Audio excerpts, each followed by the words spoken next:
Welcome back to the channel. This is the rear axle from Cookie Monster, my 1988 Silverado. It's a 342 limited slip rear differential, and we're gonna upgrade it to the Eaton Trac Posi traction and go with some 373 gear so we can get some more spice out of that Blueprint 350. I just got the rear end all cleaned up, getting ready to do our disassembly.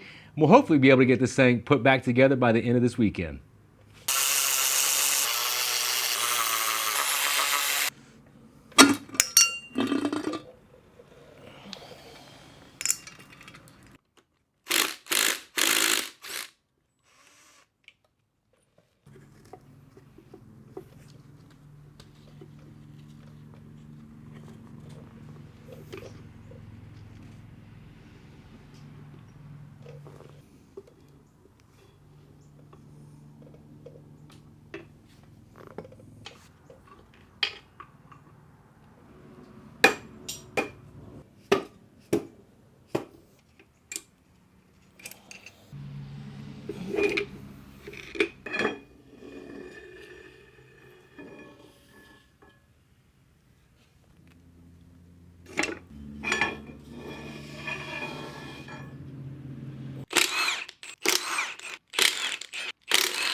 There she is.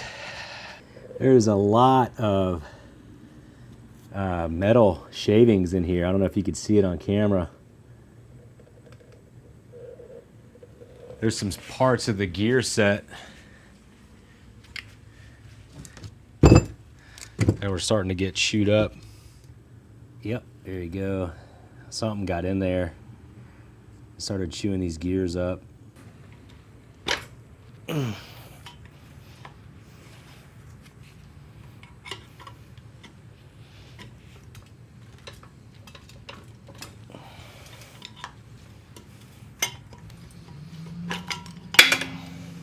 Now we got to start punching out these races. So we got this one right here. It's going to have to come through from this side.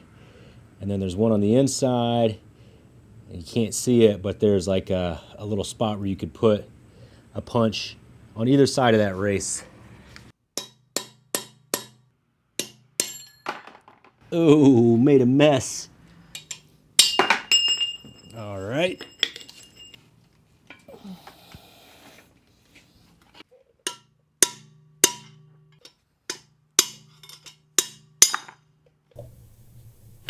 It's a new race for the Pinion.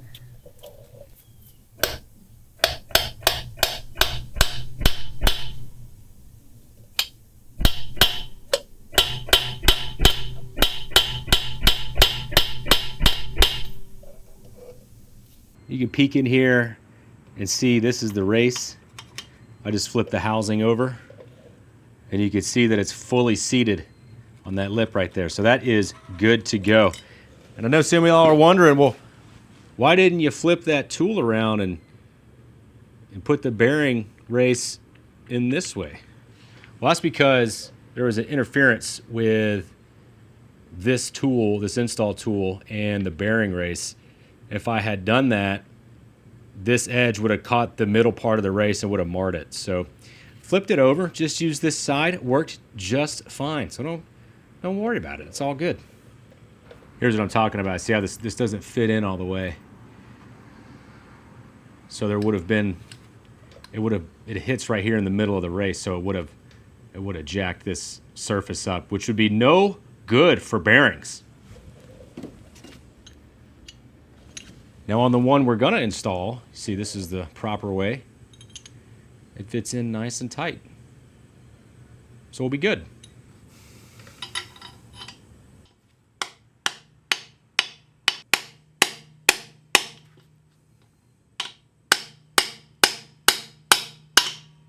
Ooh, I like that. The same here, I'll flip the axle over. Well, I didn't want to do that.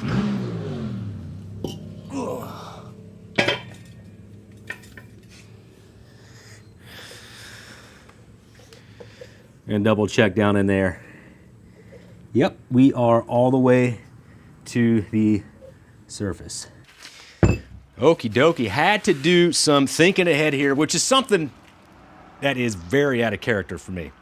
So this is the new ring and pinion gear set. This is the 373, got it from Summit Racing. Looks like a pretty beefy unit, and I think it's gonna be perfect for this truck, but there's an issue. We have to start fitting this pinion gear in the axle housing. Now there has to be a spacer on the back side of this gear, but the problem is there's a bearing that is pressed onto this shaft. So you don't exactly know what spacer you need right there because you have to kind of fit this in there. And there's a measurement on the face of this. Mine says 2.592. We'll get into more of that later.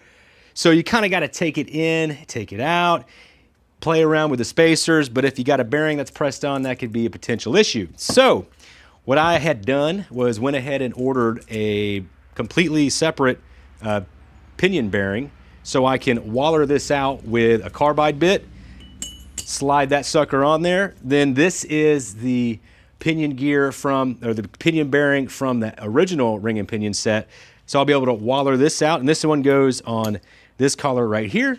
Then we'll be able to slide this in the housing, put whatever spacer we want right there, and start taking measurements to make sure this is exactly where it needs to be.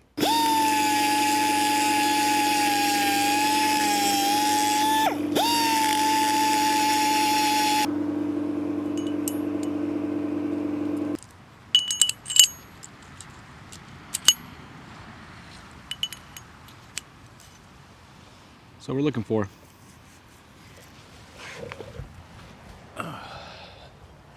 Got this installation kit from Summit Racing. It comes with just about everything you need. See, it's got the die right there for the gear set. Once you get everything set up, it's got new bolts for the ring and pinion. It's got your crush sleeve. It's got new pinion seal. And it's got the washers for the pinion gear. Something else. Here they are. Oh, they're all a little different. Okay. 13. This one's 21. Let's start with this one. Just 22,000. So let's start with that one and see where we end up. I got the shim I want. Slider on there. I'm gonna put my bearing on. Now I can set that in the housing. Now I could just leave it like that and start taking my measurements. But I took the nut off the original pinion gear, cut it down, so I can install this bearing and then tighten this nut up on the back side to get a more accurate reading.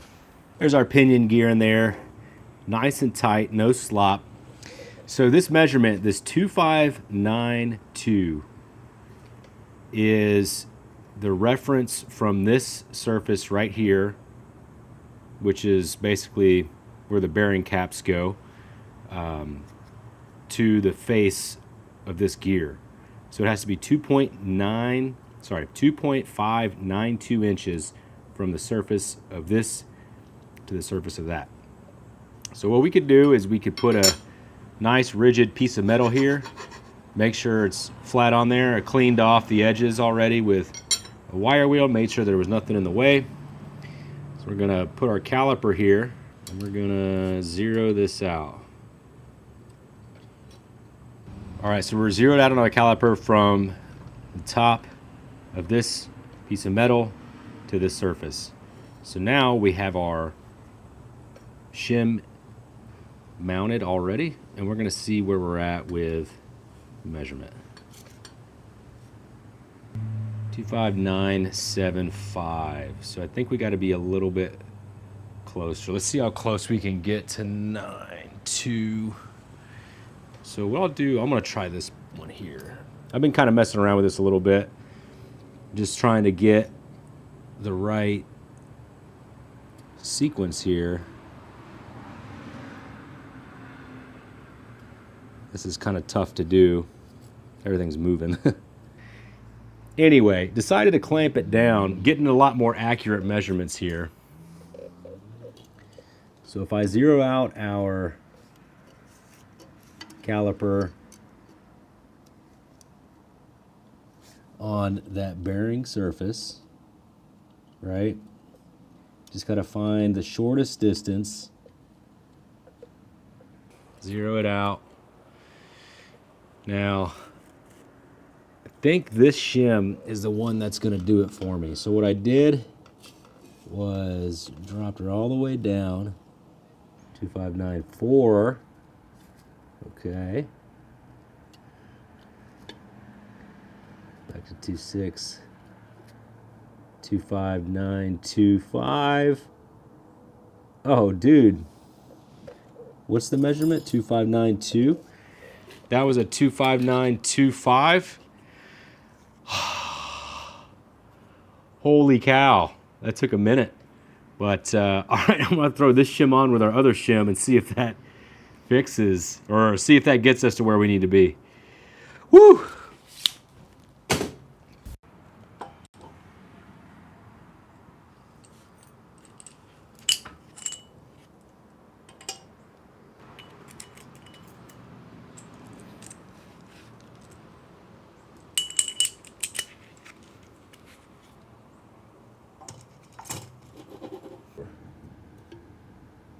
$2,592 flat, 2,595, 26. Yeah, dude.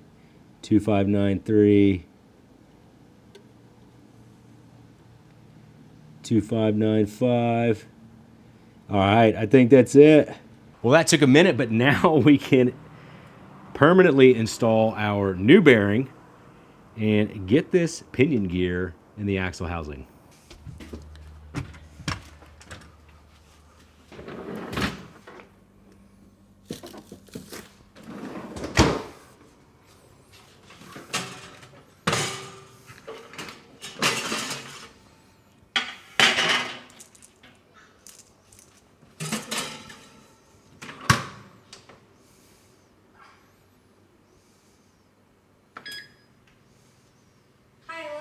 Hey, love you. Now we got that Eaton Trac rear diff. Hoping that I guess the spline count correctly, because you can get, I think, a 30 spline and a 28 spline. So I ordered a 28 spline because I believe that is what the earlier trucks had. Yeah, buddy. Okay, whoa, hang on. Yes, it does. Heck yeah. Well, I know we got to put our ring gear on, which has quite a bit of styrofoam on it still. So something I'd like to do is make sure this surface is flat. Grab a file.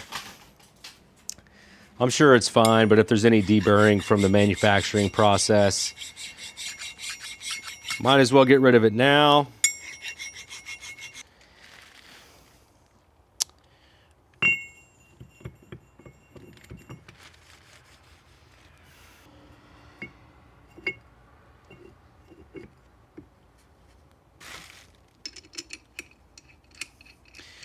Just gonna get these bolts started here, if I can.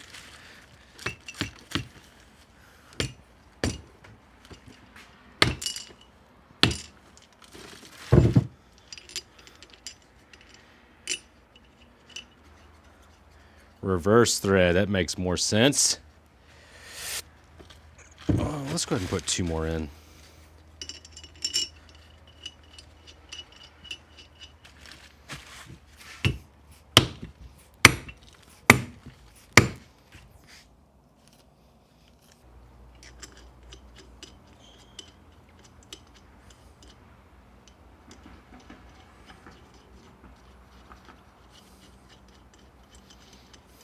Really struggling with that reverse thread right now.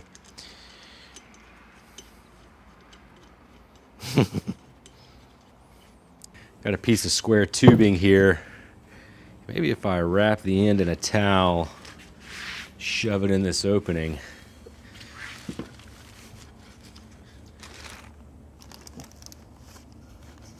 Oh yeah, that might work. This is only to 30 foot-pounds.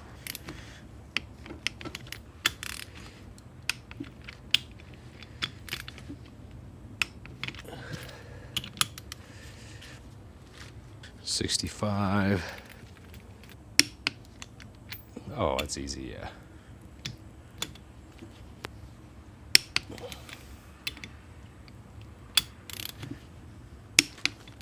Alrighty. Uh-oh, hang on a second. That's a pinion gear. Yeah, back up, please. Watch out. What is that? We got our shims. And we got our super hot bearing. Look at that. Right on there. No issues at all. Perfect. Oh, uh-oh. That's not good.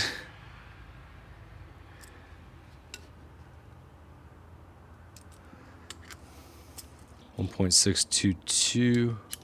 Oh yeah, that's not even close. 1.792787.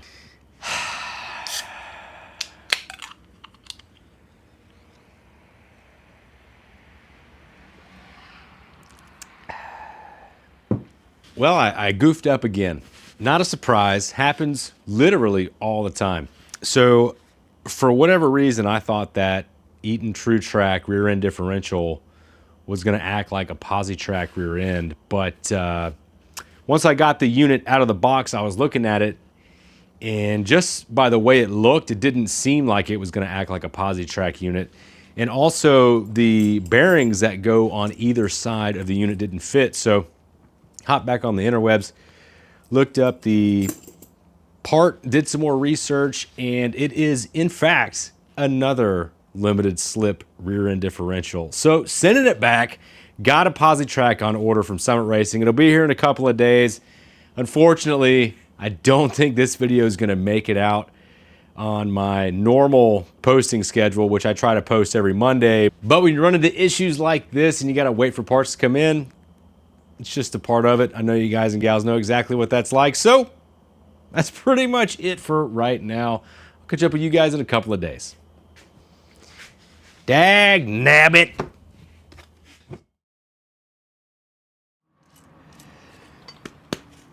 Now we can install our pinion gear here. I think I got everything to make it happen right in front of me.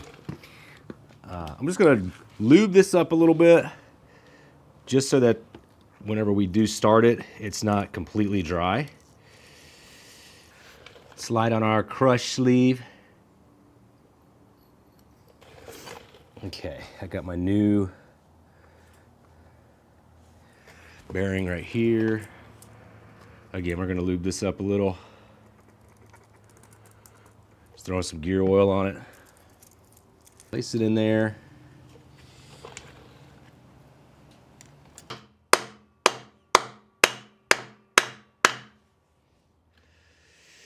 Beautiful. All right, we got some play in the bearing here, which that's what we want to the seal. You know, the bearing's not flush up against the seal. So we got some slop. Slide in our pinion gear.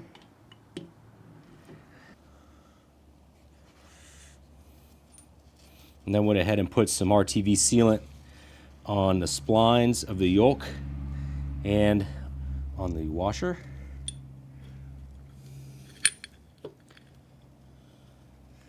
And I have our new pinch nut. Oops. And I put some blue Loctite on that as well. You don't need to, but I did.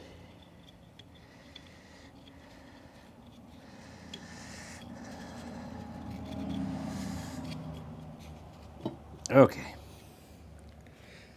So this plate I got off of Amazon. Basically, it'll sit in here so we can hold the yoke in place and tighten up our pinion nut.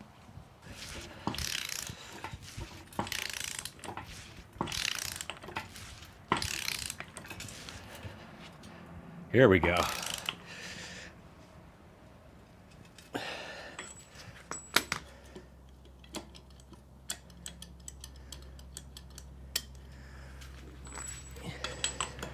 We're trying to set the preload on the pinion gear bearings. There needs to be about 25 to 30 inch-pounds of rotational torque.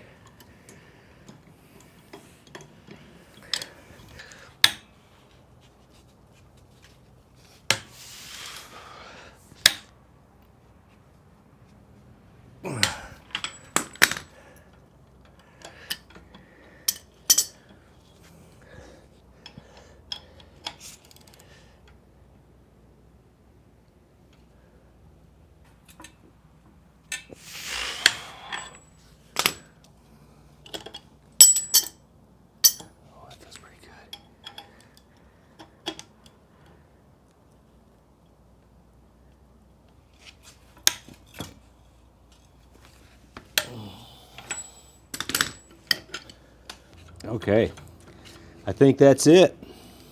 Got my specs a little mixed up there. So the GM 10 bolt is about 14 to 19 inch-pounds of preload, rotational preload on those bearings, whereas the GM 12 bolt's like 25 to 30. So we're all good here.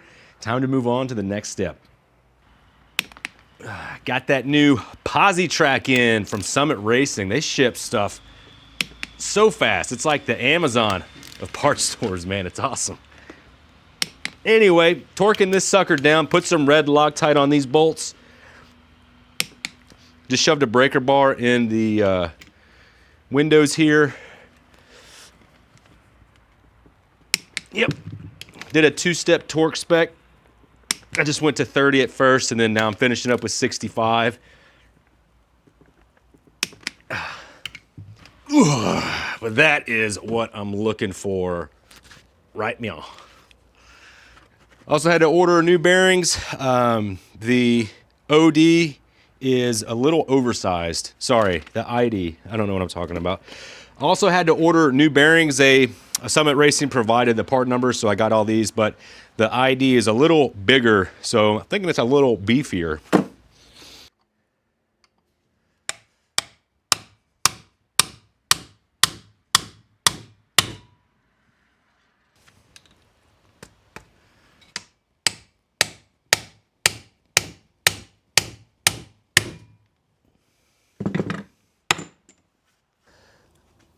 Oh man, that's gonna be tough. It's got my glove. It's got my glove.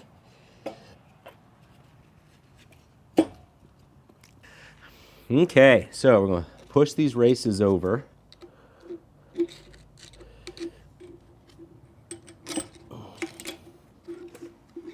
And these spacers were on the original rear end, so it's gonna slide them in there. Push this over. It's gonna be a little tight. I wonder if I can get it in here. Oh, it's like, might be too tight. Looks like this bearing can go down just a little bit. It's so tight. I don't know if this is gonna work.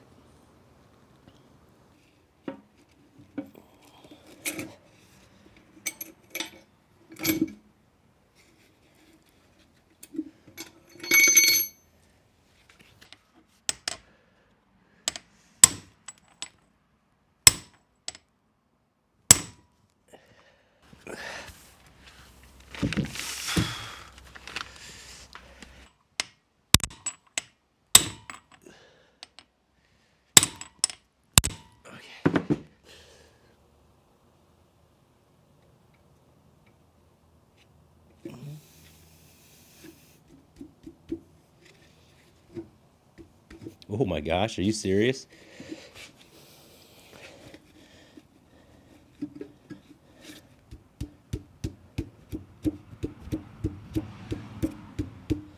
That is tight though.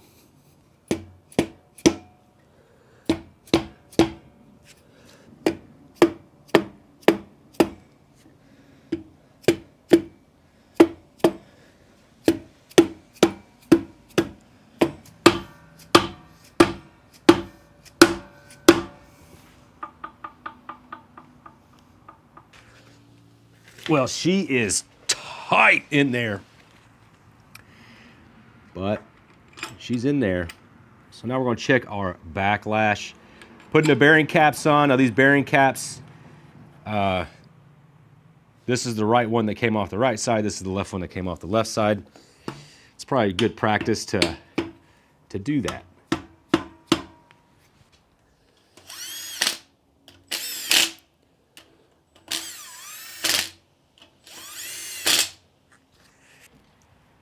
Bring y'all around to check her out. All right, so let's see how we're sitting right now. So we got, all right, that's about 0. We'll just move this to 0. Easier to measure.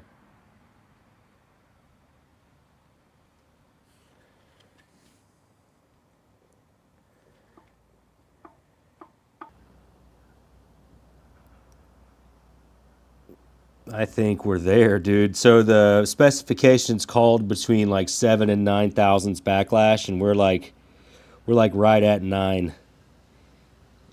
I'm gonna take that because I don't think I can get this thing back out right now.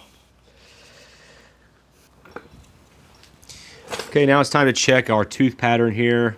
I'm really hoping that this all checks out. There we go.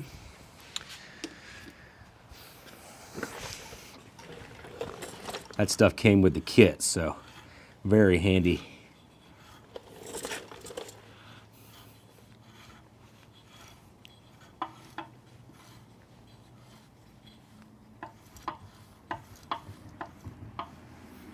Now the gears you see facing this way are going to be the coast side, and the gears you see facing this way are going to be our drive side. So just taking a look at our coast side first. Contact is a little higher towards the middle of the tooth. And if we come down here to the gear and look at these, you'll see we have contact kind of in the middle of the tooth. Now if we look at our drive side, you're going to see contact closer to the toe of the gear. My goodness, that might be really hard to see. Let's go to our marks over here. So you see these wear patterns, how it's a little further down the tooth, closer to the toe of the gear. That is exactly what you want. When we're looking at our instructions here, this is going to be your coast side, or sorry, your drive side. So they want that a little bit closer to the toe or the inside of the gear, and then your coast side, they want it towards the middle. So we got everything within spec to this rear end. Super happy too, because the shim kit that I got doesn't fit this rear end, and I'm not sure why. I measured them and they're a little bit bigger. So I used the factory shims to put the preload on the actual differential itself, and those just happened to work out perfectly. Thank God. And I did mark which side came out of the rear end originally, so the left side went back in the left side, the right side went back in the right side. We're good to go. Now it's time to torque the caps to 65 foot-pounds. Slide in our axles. Actually, it's time to pull these wheel bearings, and I got to make a tool for that. This is my slide hammer. Well, it's the shaft without the hammer on it right now, and I have to make a wheel bearing puller tool. So Harbor Freight sells these awesome attachments to do that attach to a slide hammer. However, the thread for this attachment doesn't fit the slide hammer. unfortunately. So I got to get a little creative, and what I've done here is I took a shock mount off of my 67 C10 and have conveniently found it is the correct thread for the wheel bearing puller tool. And then I found that this end right here, we can weld on these nuts to the tool. Then I could weld these nuts together that slide on the slide hammer. Then I could weld these all together, and hopefully this doesn't come apart.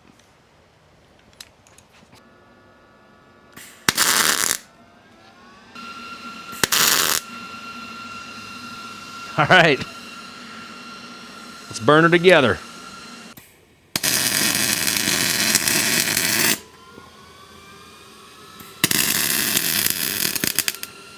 She ain't pretty, but she's practical. Judge me all you want. I'm not a welder. All right.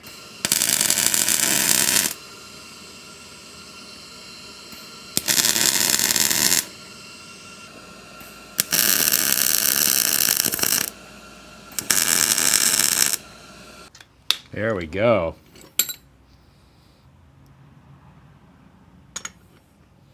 That is one ugly tool right there. Let's take our screwdriver, just get in behind that lip.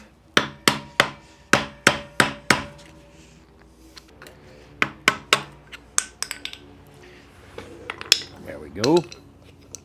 All right, with this tool, we got an end here that pivots. So we should be able to slide this in, expand that pivoting in, and snug this nut up just a little. So now this is the setup right here.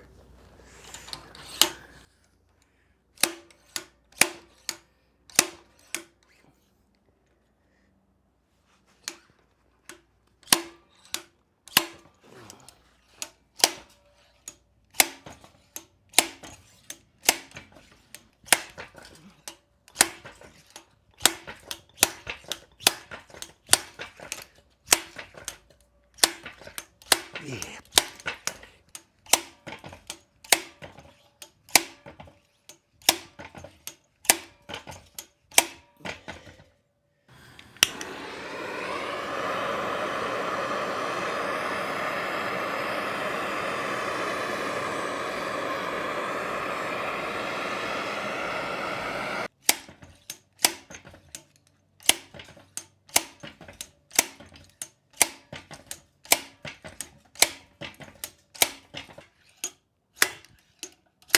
Still scoop.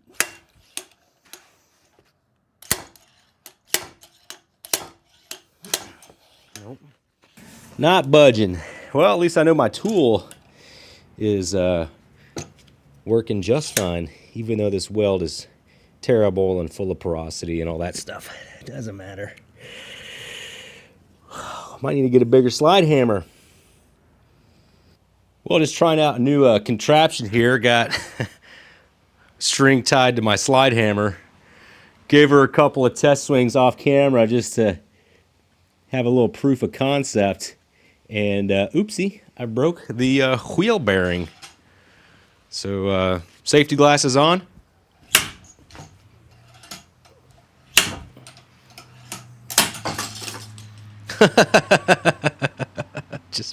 It just fell out there. Ooh, that is funny. Well, now what are we gonna do? Well, I just took the wheel bearing tool, since the wheel bearing disintegrated. I got the neck size up and I stuck it in there and caught the lip on one side.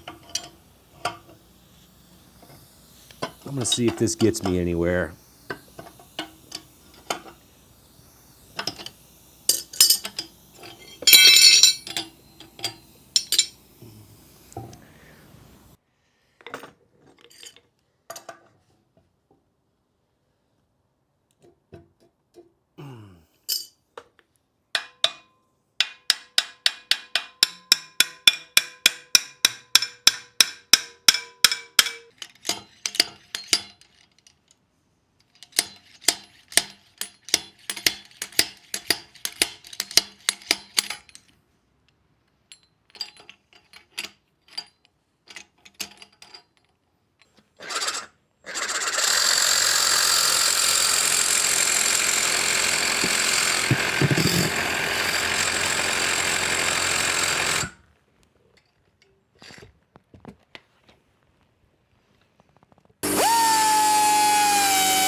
Frick, bro.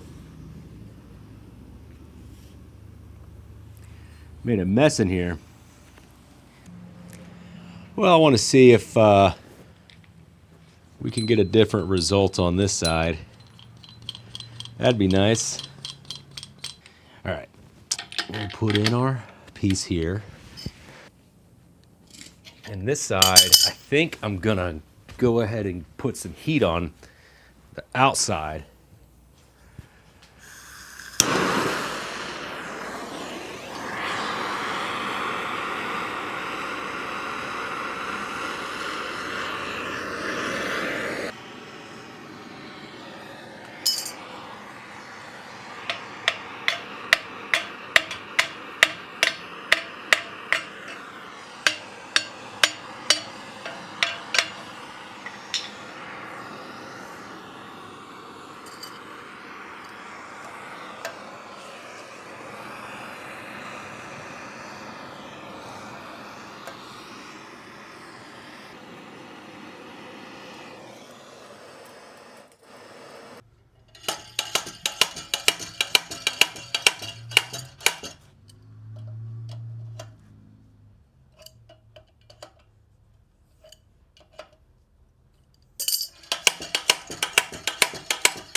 Okay.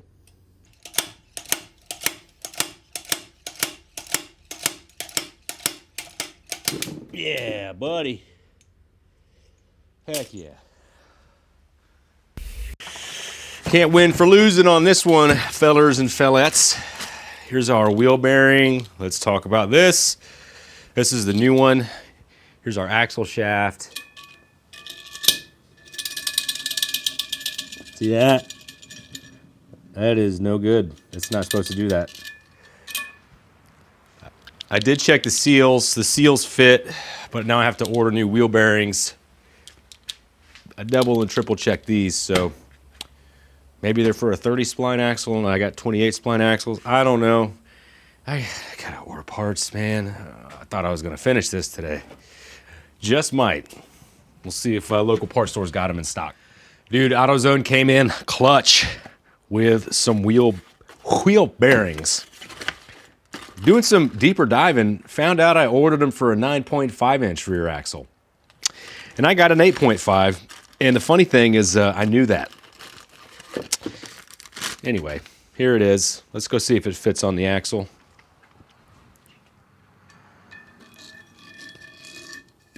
Oh, that is beautiful. That's perfect. Let's put them in. Put a little gear oil in there.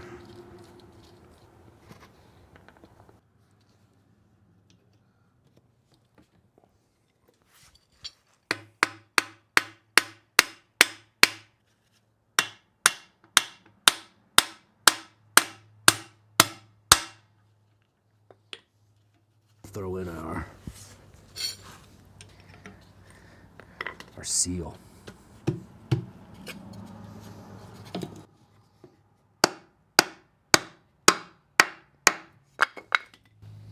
All right, let's do the other side.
There she is.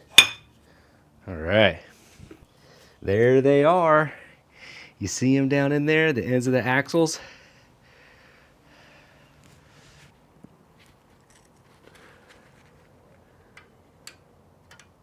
Oh.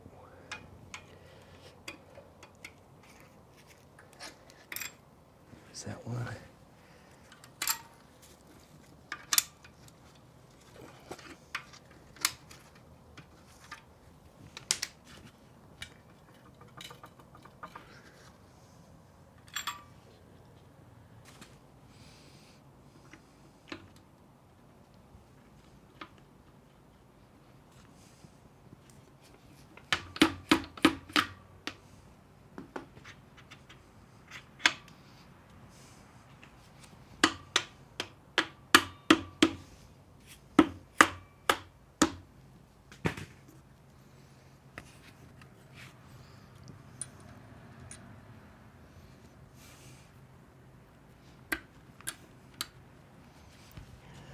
Put a little dab of blue Loctite on there. And we'll torque her down to 25 foot-pounds. Perfect. And that wraps up rebuilding this rear end. All you got to do is put on your rear differential cover and you're good to go. But you know what? It seems like a shame to put this thing back on, right?